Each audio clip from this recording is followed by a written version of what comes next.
So I wanted to make a quick video that demonstrates how to survive Windows 8 or how to make it livable if you get stuck with it on one of the new PCs.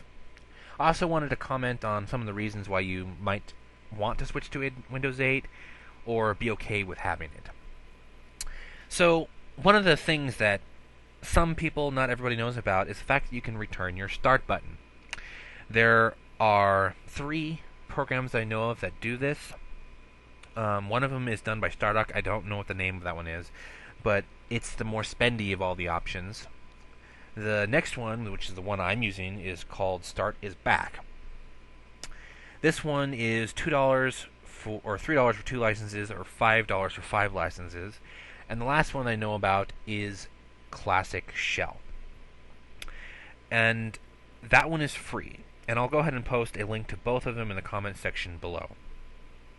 So, I've already installed the Classic Hack, so I can kind of demonstrate the fact that, yes, you can work with this thing in desktop mode quite usefully. And you've got all your programs in here, like usual. And you still have the ability to get to the start screen if you want to, which is back up here. So here's the start screen. So you can switch back to the start screen. But there are some disadvantages to the fact that it's Windows 8. And that is not all the menus still work in desktop. So, for instance, one of the ones I've noticed right off the bat was the Bluetooth. It defaults to going to Metro. So if you're looking to add a device or show listed devices like I just did, it brings you to the Metro settings screen. So that's you're going to get stuck in Metro at one point for some of these settings. Most of these settings you probably won't be messing with, so you don't worry about it. The other one is, this is kind of Metro-y. They've reworked the wireless menu. I don't like the fact that it's missing a refresh button, which I know it's simple, but it's annoying. One of the other ones I've noticed is that user accounts, when I was creating a dummy account for this video, the only way to create the account is to go into Metro settings and go into users and create it. And after you've done that, you have to change the account. So you have to go back out of Metro and go to the control panel and go to the user accounts and manage another account. And then you can finally change the account from the limited to administrator. So they've made things a little bit more complicated. Everyone's going to say basically that Windows 8 was designed by idiots, and it really was. They've added steps to everything. The way of finding things is ridiculous in Windows 8 without the start menu. I mean, the only way to find half the settings is to look for to actually look for it, like to search for it. See, here's create standard user, manage changes to accounts. The only way to actually make changes without the Classic Hack, so you can get to the start menu or the control panel and the start menu, is to do searches. And why Microsoft thought that was easier, I do not know. Now, I am using Windows 8 on a tablet, so I can give a very well-rounded opinion of Windows 8. I can state the fact that in a tablet, this start screen makes sense.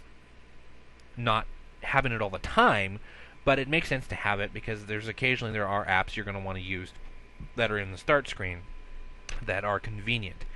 But for the most part, I spend maybe 1 or 2% of my time in the Metro screen.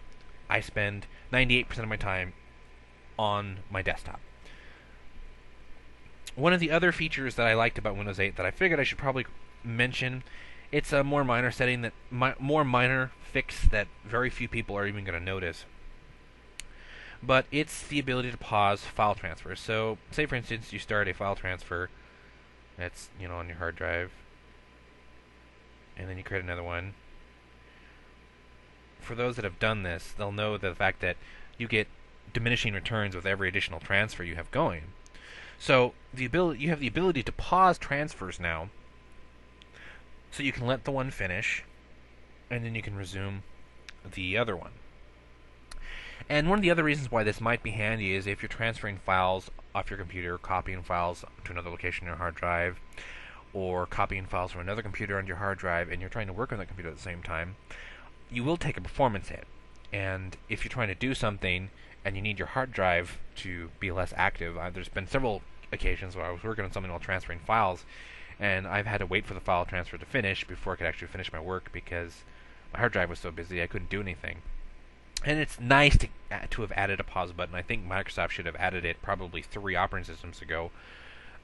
And that's also a feature that's been available in one of the third-party tools that I know of that's for file transfers, which is Terracopy. So overall, Windows 8 is survivable if you're switching from Windows 7. If you're switching from Windows XP, it might be a little bit more confusing because there are things that are different between XP and 7/Vista. Windows 8 makes them even worse. But anyway, this has been a quick guide. If you got any questions, I'm pretty sure there's got to be a dozen or billions of YouTube videos on surviving Windows 8. I wanted to go ahead and make a quick one with my opinions on it. If you have any questions that you'd like to ask me, I can try and answer them, or I'll create another video if you ask them in the comment section below. Anyway, thanks for watching. So, I just finished recording my video, and I forgot to mention one of the positives to Windows 8, or 2 of them actually. And the first one is resource management and performance. They've reworked Windows 8 and made it a lot more snappy in the desktop. So, you'll notice a good increase in performance, or decent increase in performance over Windows 7 when it comes to desktop. Other people have expected to see an increase in gaming, and they've actually found none. So, if you're looking for better performance for gaming, you won't find it.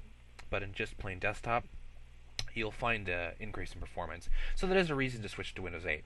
Also, they've tweaked the booting times on Windows 8, and it now boots a lot faster than Windows 7 did. So that's another big plus, especially if you're working on your PC on the go and you just want to pull it out and turn it on. It turns on a lot faster than Windows 7. So another good reason to update. Anyway, that was just a little add-on I forgot to mention.